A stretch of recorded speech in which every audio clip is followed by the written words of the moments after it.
Assalamualaikum warahmatullahi wabarakatuh. Ini adalah malam Kliwon. Saatnya kita bergadang. Siapkan kopi dan inilah kisahnya. Kisah ini berawal di tahun 1981 di suatu desa kecil yang berada di paling selatan dari Kabupaten Kuningan, Jawa Barat. Menceritakan seorang pemuda bernama Amar. Dia hidup bersama kakek dan neneknya di gubuk reyot di desanya. Dia seorang anak yatim piatu. Kehidupan yang sangat memprihatinkan berawal ketika Amar berusia 4 tahun. Dia sudah ditinggalkan oleh sang ayah. 2 tahun kemudian, dia ditinggalkan oleh sang ibunda tercintanya karena ibunya mengidap penyakit TBC yang mengakibatkan ibunya meninggal dunia menyusul ayahnya, dan membuat anak semata wayangnya itu menjadi anak yatim piatu. Kehidupan Amar yang serba kekurangan tidak membuat dia berkecil hati. Kakeknya sudah tidak bisa bekerja.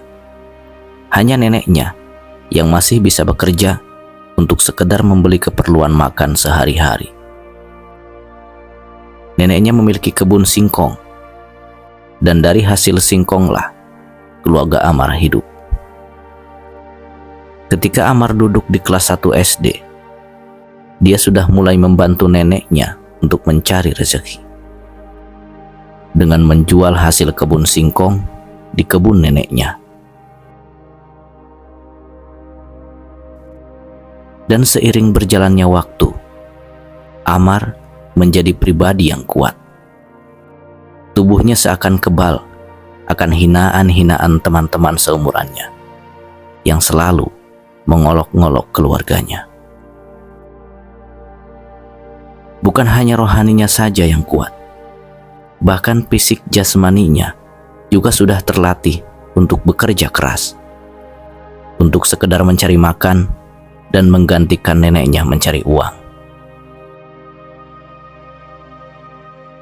Beruntung, di desanya, tetangganya tidak semua menutup mata kepada kehidupan pedihnya itu.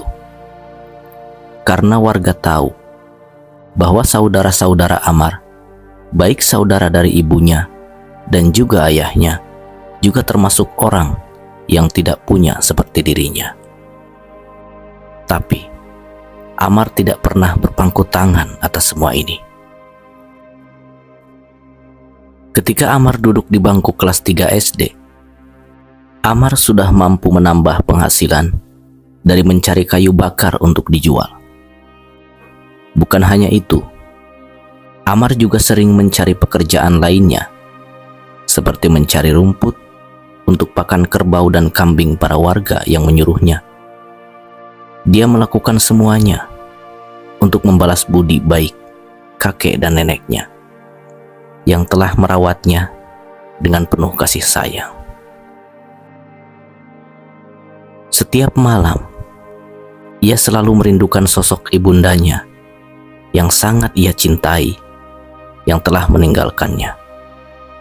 Sampai tidak terasa, tetes demi tetes air mata pun tidak terasa selalu terjatuh ke bumi, yang kini menjadi tempat peristirahatan terakhir bagi kedua orang tuanya. Bagi orang yang paling dia cinta, yakni ibunya, ditemani lamunan panjang dan diselimuti dinginnya malam, dengan hembusan angin yang seakan menembus kulit, seakan Amar merindukan sebuah sentuhan pelukan yang selama ini hilang dari sang ibunda dan ayahnya.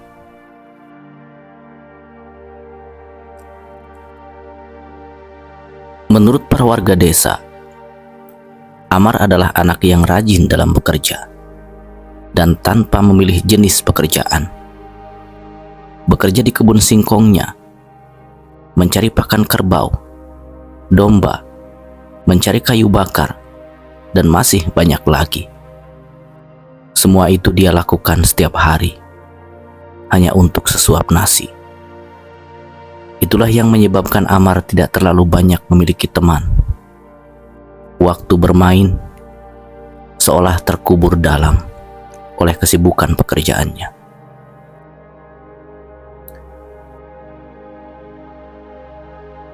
Namun tidak semua teman-teman seumurannya menjauhi dia karena tidak ikut bermain bersama.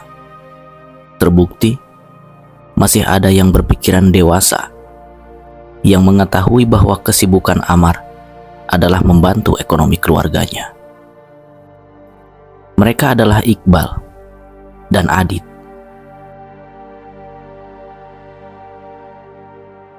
Iqbal sendiri adalah kakak kelas Amar, dan Adit adalah adik kelasnya Amar.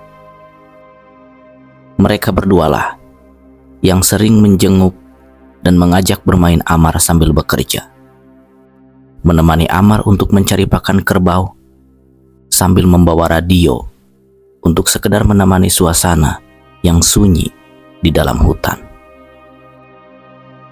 Bukan hanya siang hari, ketika hari libur, Iqbal dan Adit juga sering berkunjung ke rumah Amar pada malam harinya. Setelah selesai mengaji, ba'da sholat Isya di desanya, keakraban mereka terus berlanjut hingga mereka saling berbagi cerita kehidupannya masing-masing.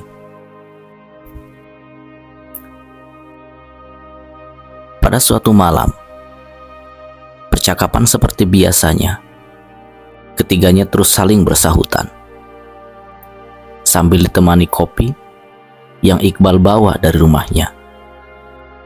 Namun percakapan menjadi sedikit serius ketika Amar mengungkapkan keinginannya. "Bal, Dit, saya ingin sekali mencari kayu bakar ke hutan Wates. Katanya di sana ada kayu yang bernama kayu Wates yang jika dijual mahal harganya," ujar Amar. Iqbal menjawab, "Jangan, Mar. Kamu kan tahu di sana hutan besar. Yang ada kamu tersesat dan pastinya kamu tidak akan bisa membawa kayu sebesar itu." "Benar, Mar. Jangan ke sana. Masih banyak hutan daerah desa kita yang banyak kayu bakarnya," sahut Adit ikut dalam percakapan mereka. "Saya tahu saya tidak akan sekuat orang dewasa. Namun pasti di sana juga akan ada kayu kecil yang bisa saya bawa. Saya akan ikut rombongan dengan para pekerja Pak Haji Ridwan. Bagaimana menurut kalian?" "Mar, semua kayu sama saja. Semua bisa dijual kok. Dari hutan yang dekat desa kita juga banyak. Karena orang yang mencari kayu bakar sudah jarang. Jadi kamu tidak usah ikut ke hutan Wates," jawab kembali Iqbal. "Tapi dengar-dengar para pekerjanya selalu dibayar hampir sehari 50.000 lebih dalam satu kali angkut. Itu kan lumayan buat nambah-nambah keperluan ekonomi."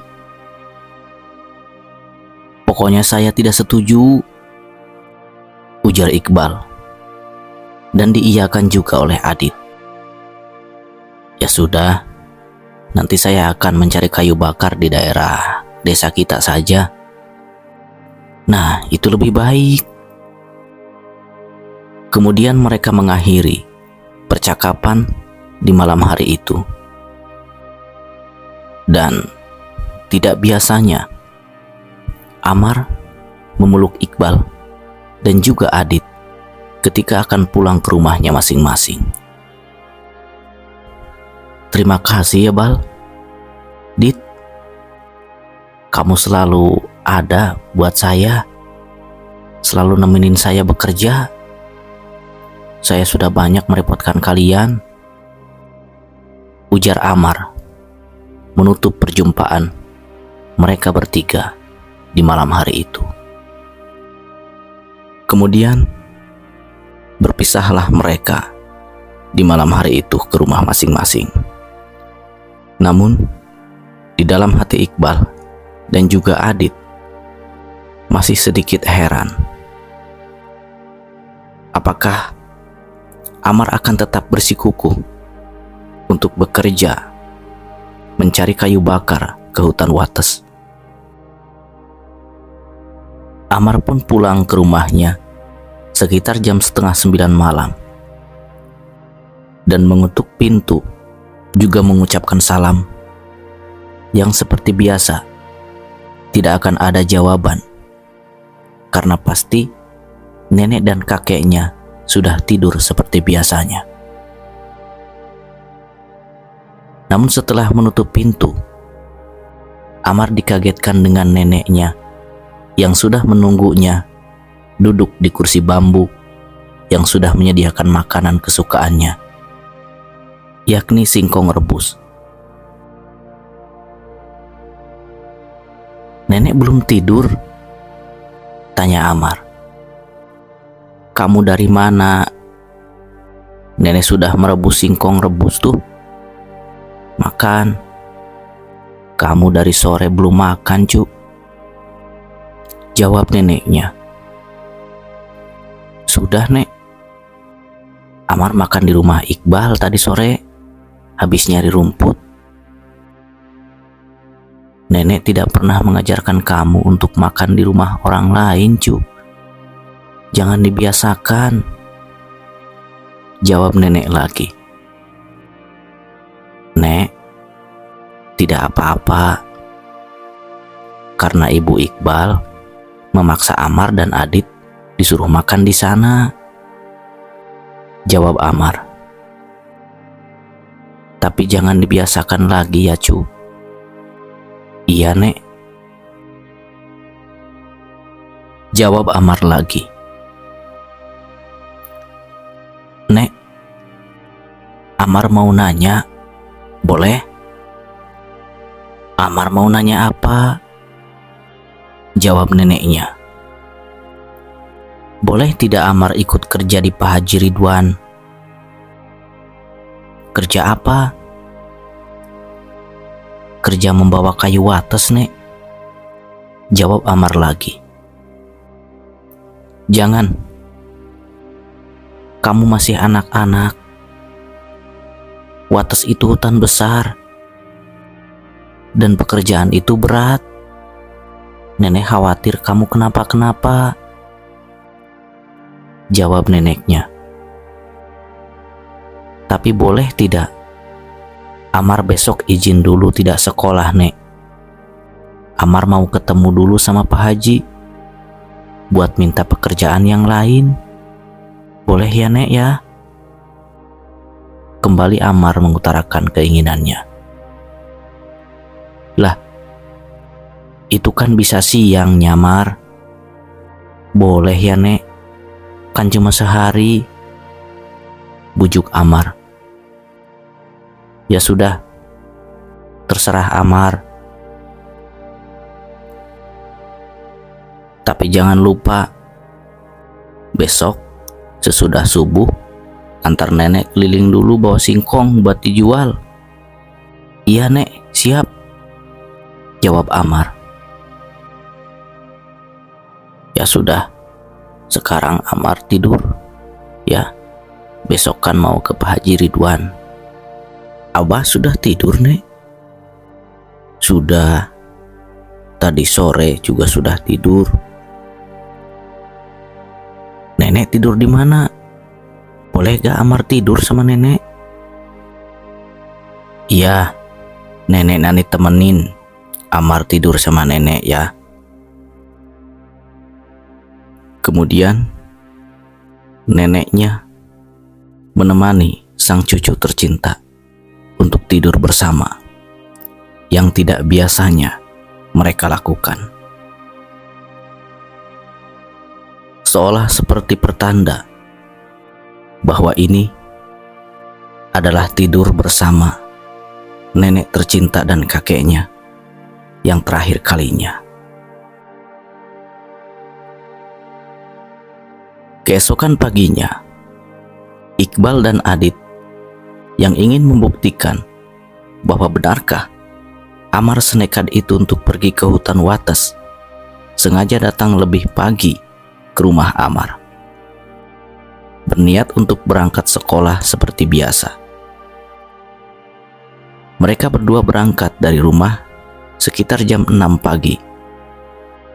Hanya butuh beberapa menit saja untuk sampai ke rumah Amar. Sesampainya di sana, Iqbal lah yang mengetuk pintu rumah Amar. "Assalamualaikum. Amar, ayo kita berangkat bareng." Namun tidak ada jawaban yang terdengar dari dalam rumahnya. Kemudian Adit ikut memanggil Amar, tetapi masih tetap sama. Tidak ada jawaban yang terdengar. Mereka juga tahu bahwa neneknya sudah memiliki kekurangan dalam pendengaran. Apalagi kakeknya yang sudah lebih tua dari neneknya. Hal tersebutlah yang membuat Iqbal dan Adit memaksa untuk membuka pintu rumahnya yang memang tidak terkunci setelah keberangkatan Amar pukul 6 kurang. Dan benar saja, setelah mereka berdua membuka pintu dan hanya memasukkan kepala mereka ke rumah Amar untuk kembali mengucapkan salam, akhirnya nenek Amar menjawab salam dari mereka. "Waalaikumsalam." Nak Iqbal sama Adit, kenapa cu?" Nenek Amar menjawab. "Amar tidak sekolah hari ini. Katanya mau izin untuk ikut bekerja di Pak Haji Ridwan." Iqbal dan Adit saling berpandangan, seakan tidak percaya. Benarkah Amar pergi ke hutan Wates hari ini? Dari jawaban tersebut, Iqbal dan Adit segera pamit kepada neneknya untuk segera ke rumah Pak Haji Ridwan untuk menanyakan benar atau tidaknya Amar di sana. Tidak lama, sesampainya di rumah Haji Ridwan, Iqbal dan Adit tidak menemukan Pak Haji. Karena menurut istrinya, Pak Haji baru akan pulang sebelum zuhur dan akan kembali ke tempat pengambilan kayu setelah zuhur. Jadi, mereka disuruh kembali sebelum zuhur. Mendengar jawaban itu, akhirnya Iqbal dan Adit pergi berangkat sekolah bersama, walaupun hati mereka sangat memikirkan keberadaan Amar. Bel sekolah telah berbunyi.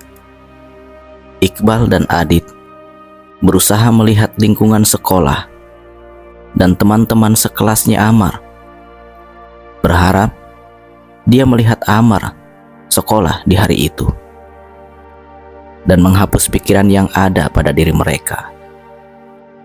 Tapi ternyata Amar tetap tidak ada. Setelah hari menjelang siang, sekitar pukul 10.30 siang, dan kebetulan para guru memulangkan para siswa lebih awal dikarenakan ada kegiatan rapat guru. Kesempatan baik ini mereka ambil untuk segera pulang menuju rumahnya masing-masing, hanya sekedar untuk makan dan berganti baju. Dan kemudian mereka bertemu lagi di lapangan sawah tempat mereka bermain bersama. Adit, dan juga Iqbal kembali menemui Pak Ridwan di rumahnya sebelum zuhur. Mereka berdua sudah berkumpul di tempat bermain seperti biasanya dan menunggu waktu sholat zuhur tiba.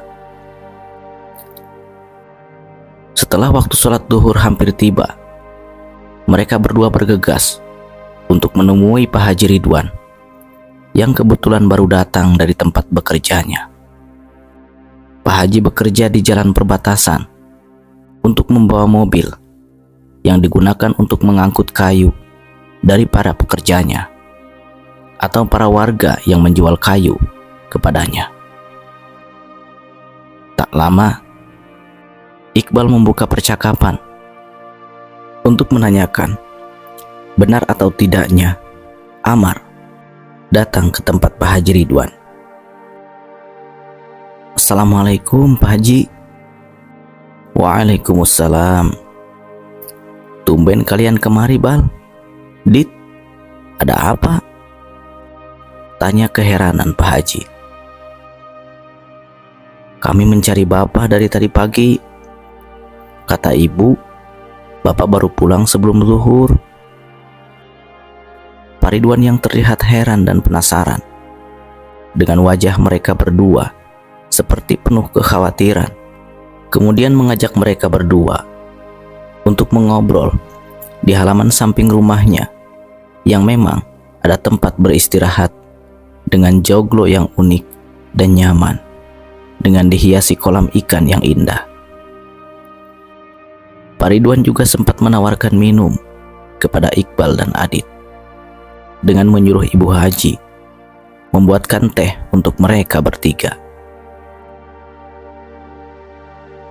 Kemudian Pak Haji dengan kepenasarannya kembali membuka percakapan di sana. Memangnya mencari Bapak dari pagi ada perlu apa kalian? Iqbal dan Adit saling menoleh seolah memberi tanda siapa yang akan berbicara. Iqbal, Adit, ada apa ini? Pak Ridwan kembali bertanya. Kemudian Iqbal memulai bercerita dengan panjang lebar mengenai niat Amar yang ingin ikut bekerja mengambil kayu wates dari hutan wates dan menanyakan apakah dia ikut bekerja. Kemudian Pak Haji menjawab dengan sedikit tertawa. Iqbal, Adit, pekerjaan membawa kayu dari wates itu bukan hal yang mudah. Bukan hanya menggunakan fisik saja untuk membawa kayu besar dengan jarak berpuluh-puluh kilometer. Hutan wates juga bukan hutan yang seperti di pinggiran desa kita, Dit, Bal. Jadi, Amar ikut bekerja atau tidak, Pak Haji? Iqbal dan Adit kembali bertanya. Kemudian, Pak Haji Ridwan menjawab dengan menjelaskan tentang apa yang dijelaskan oleh para pekerjanya. Memang ada anak kecil yang diceritakan oleh para pekerjanya. Usianya sekitar 10 tahunan. Waktu pagi datang ke lokasi pekerjaan. Dia memang ingin ikut bekerja untuk mengambil kayu bersama para pekerja lainnya. Namun, orang kepercayaan Pak Ridwan menolaknya karena tidak akan ada kayu yang ukuran kecil untuk dia bawa. Lagi pula, dia masih anak-anak yang tidak mungkin juga dia tega. Maka dari itu, orang kepercayaan dari Pak Haji Ridwan menyuruh anak tersebut untuk mencari pekerjaan yang lain yang tidak terlalu membahayakan dirinya, dan menyuruhnya untuk kembali pulang. Dan setelah itu, tidak ada lagi yang tahu kemana pergi anak tersebut. Setelah jawaban Pak Ridwan tadi, Iqbal dan Adit semakin yakin bahwa itu adalah Amar. Namun, kini mereka bingung. Sebenarnya, di mana Amar sekarang? Melihat Adit dan juga Iqbal kebingungan, Pak Haji kemudian memberikan masukan bahwa tunggulah sampai sore hari. Barangkali ada kabar baik Amar pulang. Pak Haji Ridwan juga menegaskan bahwa dia akan membantu jika Amar masih tetap belum pulang ke rumahnya. Dari jawaban itulah, Iqbal dan Adit sedikit dibuat tenang oleh jawaban Pak Haji. Kemudian setelah itu, Iqbal dan Adit pamit untuk pulang ke rumahnya dan kemudian janjian kembali untuk menunggu sore hari dan memastikan apakah Amar pulang ke rumah atau tidak. Iqbal dan Adit kembali bertemu di lapangan sawah tempat mereka bermain sore hari. Namun, kali ini mereka tanpa kehadiran Amar, sahabatnya. Mereka sudah menunggu dengan pakaian sholat seperti sarung dan kopiah lengkap, berharap Amar pulang dari arah hutan, membawa kayu bakar atau pakan rumput yang seperti biasanya. Namun, sampai waktu menunjukkan pukul 5 sore, tidak terlihat tanda-tanda Amar pulang. Hanya para petani dan pekebunlah yang lalu lalang menghampiri mereka yang sedang duduk dengan lamunan panjangnya. Tidak lama kemudian, ada salah satu pekebun yang kebetulan memang memiliki kebun di daerah kaki Gunung Wates. Dia adalah Pak Sakim. Iqbal, Adit, lagi pada ngapain kalian?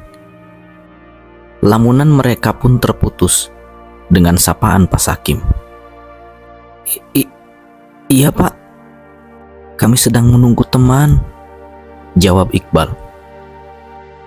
Amar maksud kalian?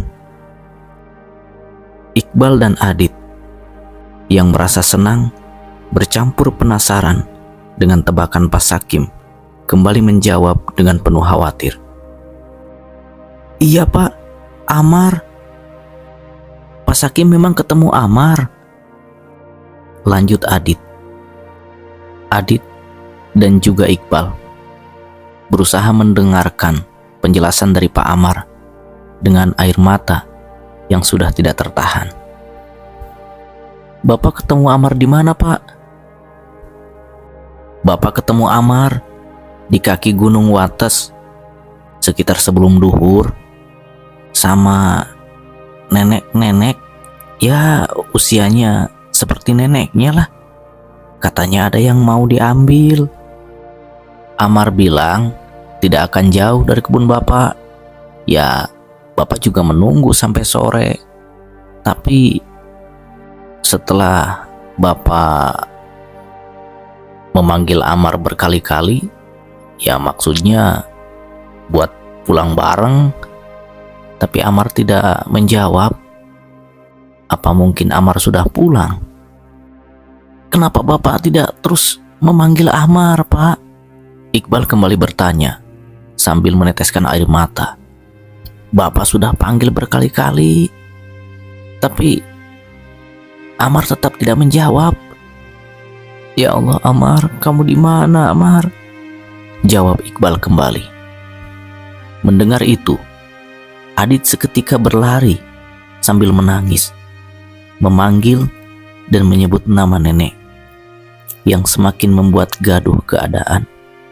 Spontan, Pak Sakim dan Iqbal mengejarnya. Nenek, nenek. Keadaan semakin gaduh. Iqbal dan Pak Sakim kemudian mengejar, dan ternyata Adit berlari ke arah rumah Amar, yang semakin membuat warga desa berkumpul keheranan. Sesampainya Adit di sana, dengan tangisan histeris dan terseduh-seduh, Adit mengetuk pintu Amar dan masih tetap memanggil nama neneknya Amar. Nek, nek. Warga yang semakin heran dan penasaran kemudian berusaha menyadarkan Adit yang tidak henti-hentinya menangis. Bahkan salah satu warga yang merupakan kiai setempat juga mendekat.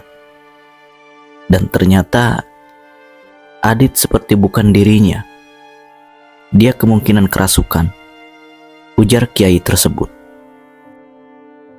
Mendengar itu, Iqbal seperti sudah mengerti dengan keadaan ini. Air matanya tak terbendung.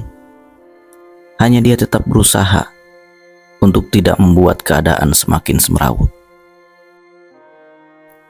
Iqbal kemudian bertanya kepada neneknya Amar yang sudah keluar rumah dengan jalan yang sudah sangat kesusahan.